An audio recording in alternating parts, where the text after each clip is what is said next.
Now, table time. I'd like to have you take a few moments, the 55-second rule, I think, and go around the table and remember something in your work lives, whenever it was, that was two things. One, a positive spiritual transaction of some kind that you remember.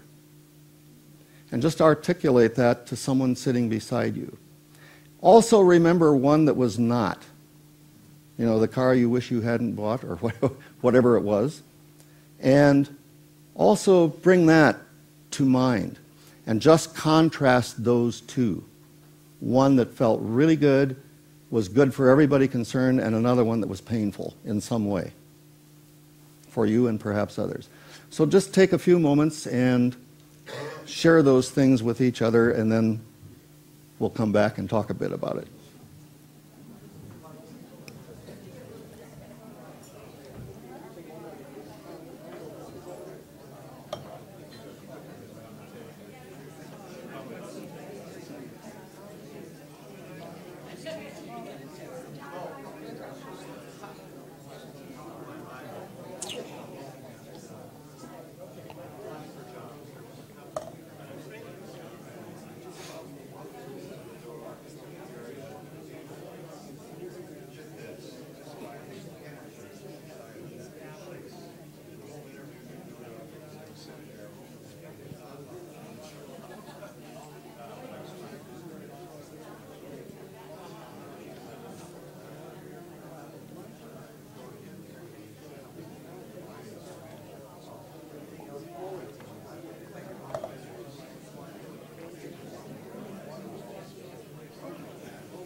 Okay, please start to bring these conversations to a close.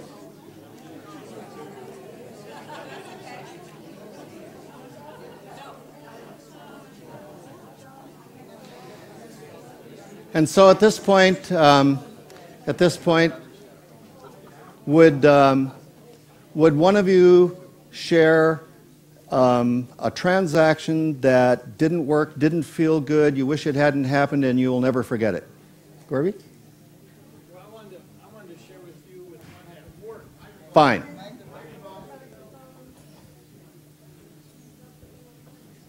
He'll share one that worked. This one worked.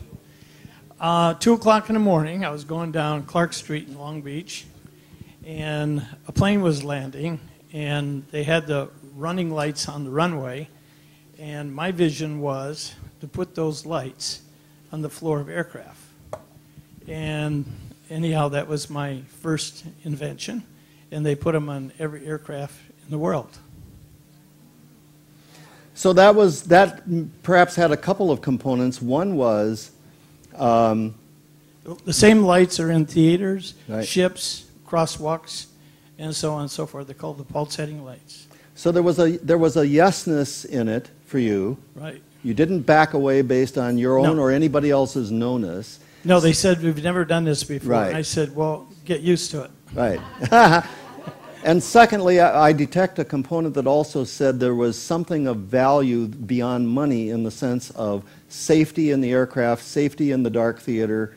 I didn't do it for money because, first of all, I was an engineer. I'm a Berkeley alumni.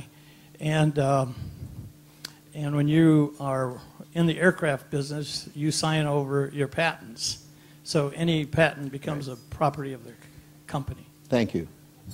Would someone share a circumstance, a remembrance of something that happened, of a transaction that you wished hadn't happened, whether you caused it or not? Well, this is kind of a funny one, which I've told a number of times. When I travel to a convention and I need to bring my suit, I always bring I might pack away my pants and my shirt, but I always wear my jacket. And so I get in the airplane, and I mostly get to fly first class, and I will give my coat to the flight attendant to hang up so it gets to the place nice and crisp and clean. Except if you ever watch the way the flight attendants hang the coats up, they just shove it in there, and I get it back like I might as well have shoved it into my suitcase. So now I don't let them hang up my coat anymore. So I had this one incident where I usually wait to see that the flight attendant isn't looking, and I go and hang up my own coat. But this particular time, this woman was sitting there, and she was standing there, and she was like guarding the hangers. And I went over there, and I wanted to hang up my coat. And I said, well, I'm just going to hang up my coat. And she said, well, I'd be very happy to hang it up for you. And I said, look, I really know you'd be very happy to hang it up with me. But I'm kind of an idiosyncrasy. I like to hang it up myself. She says, well, I said, I would just, she says, well, okay. Well, okay. So I hung up my coat, and at the end of the flight, one of the other flight attendants came over to give me my coat, and she handed it to me like this, and she says, another flight attendant, she says, well, I hope, sir, that we did a good job of taking care of your coat on this trip. Right. Thank you.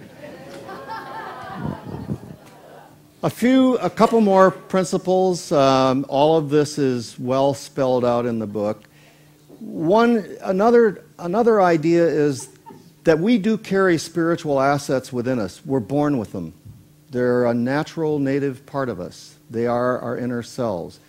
And for many of us, they get covered up across time, and they show up in some disturbing ways in our work lives, both individually and collectively. But to the extent that we can, alone or with assistance from elsewhere or others, understand what we're working with as our spiritual assets, we have an opportunity to transform them and to grow them and express them through our spiritual transactions. For those of you who are familiar with financial sheets, transactions feed the balance sheet, which is assets and liabilities, and vice versa. So what we're describing here in terms of spirituality has a human counterpart in financial statements. So well that we learn about spiritual transactions and their connection to our spiritual assets as we understand them and develop them. Spiritual environment. We've said something about this, but we can, alone and with others, influence a work environment by the way we adopt and express spiritual ideas, spiritual principles, and practices. There is, I think, an evolution that has begun. It's in motion. Not sure it's a revolution, but it is certainly an evolution. Jeff Bezos, founder of Amazon.com, what we want to become is something completely new. There is no physical analog for what Amazon.com is becoming. Marianne Williamson says it another way. When an idea, in this case, spirituality in work, workplaces, and business, reaches critical mass, there's no stopping the shift its presence will induce. I think we're in the midst of it. There is a movement going on in the sense that, and I think it began some time ago, we have been through many ages described by historians: Ice Age, Bronze Age, Agrarian Age, Industrial Age, and most recently, many will say, well, we're in the Information Age.